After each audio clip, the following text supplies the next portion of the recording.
Imagine walking into a deli in Midtown Manhattan. You order a ham sandwich. The sandwich costs $12. But when you go to swipe your card, the cashier looks you in the eye and says, "That'll be $62. You ask, "Why?" He shrugs and says, "Gas fees, buddy. The deli is busy right now." That was the Ethereum experience in 2021. You paid $50 for the privilege of moving your own money. It was the financial equivalent of Ticketmaster fees, but for everything. Now imagine a different deli in Miami. You order the same sandwich. It costs $12. You tap your card. It's instant. It costs you a fraction of a penny in fees. But once every few months, you walk up to the deli and the entire building has vanished. It just turned off. That was the Solana experience in 2022. Welcome to the bloodiest war in crypto. This isn't just about technology, this is religion. On one side, we have the king, Ethereum, the slow, expensive, but secure foundation of the entire industry. On the other side, the usurper, Solana, the fast, cheap, aggressive challenger that Wall Street is secretly flirting with.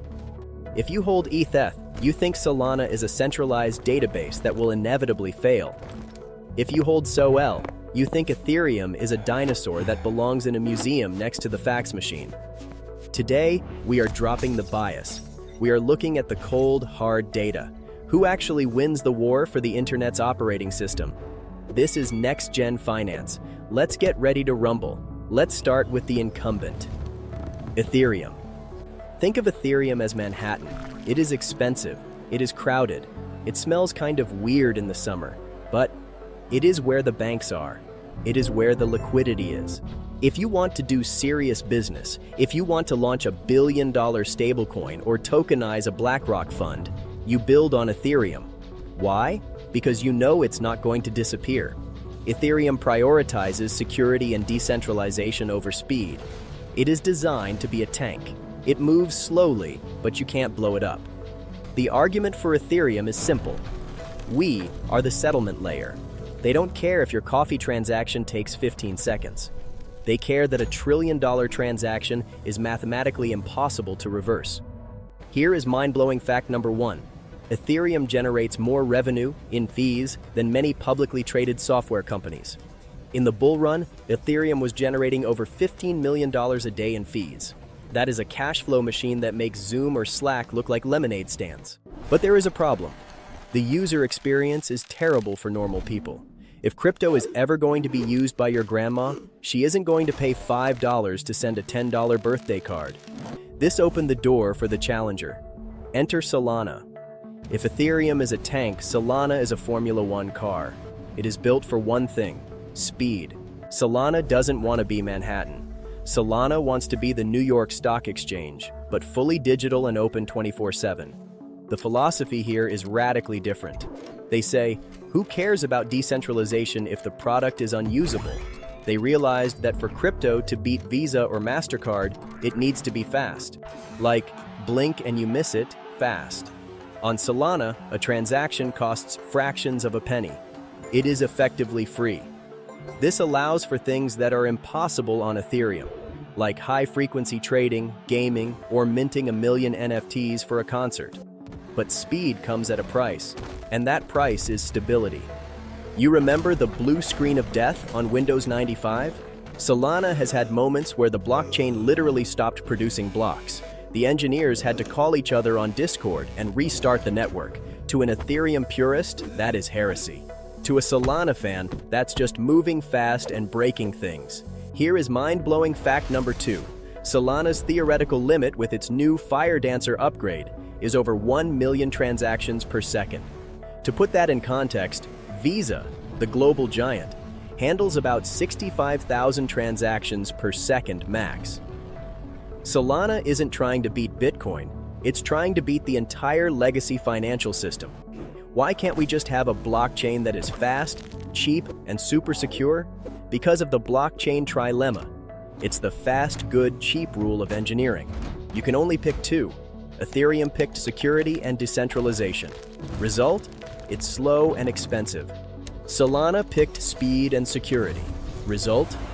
It requires massive, expensive computers to run the network, meaning fewer people can run them.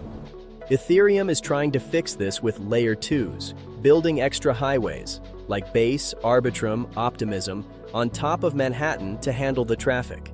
It's like building sky bridges between skyscrapers. Solana says, no, layer 2s fracture the liquidity. It's messy. We will just make the main highway wider, one massive 12-lane superhighway.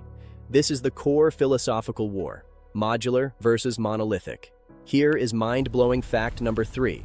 Running a Solana validator node requires a computer so powerful, it's basically a server-grade weapon. We're talking 256 GB of RAM minimum.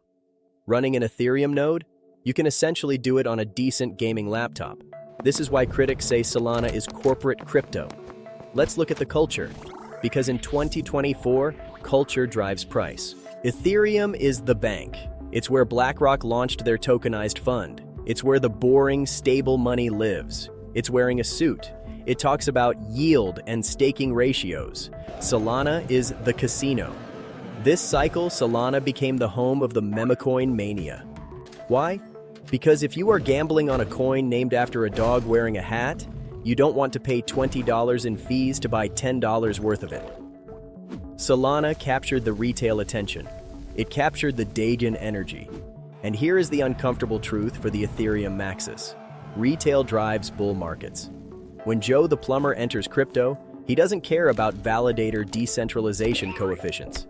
He cares that his transaction went through instantly and he didn't pay a fee. He chooses the path of least resistance. Right now, that path is Solana. Here is mind-blowing fact number 4.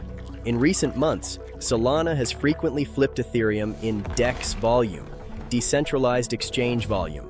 That means on some days, more trading happens on Solana than on Ethereum. 3 years ago, people said that was mathematically impossible. So who wins? Is Solana going to kill Ethereum? Or is Ethereum going to crush the challenger? The answer is probably neither. We are looking at an Apple versus Android situation, or a Windows versus Mac. Ethereum will likely remain the high-value settlement layer. It will be the Fedwire of crypto, the backend for banks, governments, and trillion-dollar assets. It doesn't need to be fast, it needs to be bulletproof. Solana will likely capture the consumer layer, payments, gaming, social media, high-frequency trading, the stuff that needs to feel like Web 2. But here is the risk. If Solana stops crashing and proves it can stay online for 5 years straight, Ethereum has a major problem. If Ethereum's layer 2s become seamless and cheap, Solana loses its main advantage. The gap is closing, and the market is ruthless. Here is mind-blowing fact number 5. The flippening. The theoretical moment Solana's market cap exceeds Ethereum's seems impossible right now. ETH is massive, but remember, Yahoo was massive once. Nokia was massive. In tech, the king is just the guy who hasn't been disrupted yet. Now, I know what's going to happen in the comments section. It's going to be a war zone. The Ethereum guys are going to call me a Solana shill.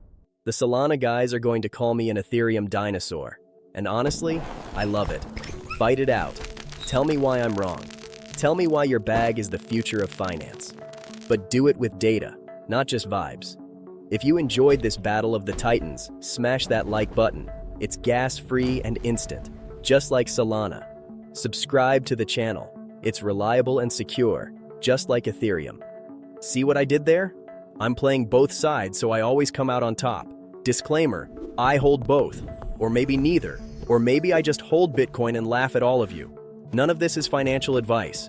Don't invest money you can't afford to lose in a digital casino. We will continue the conversation and the war right here on Next Gen Finance in the next videos.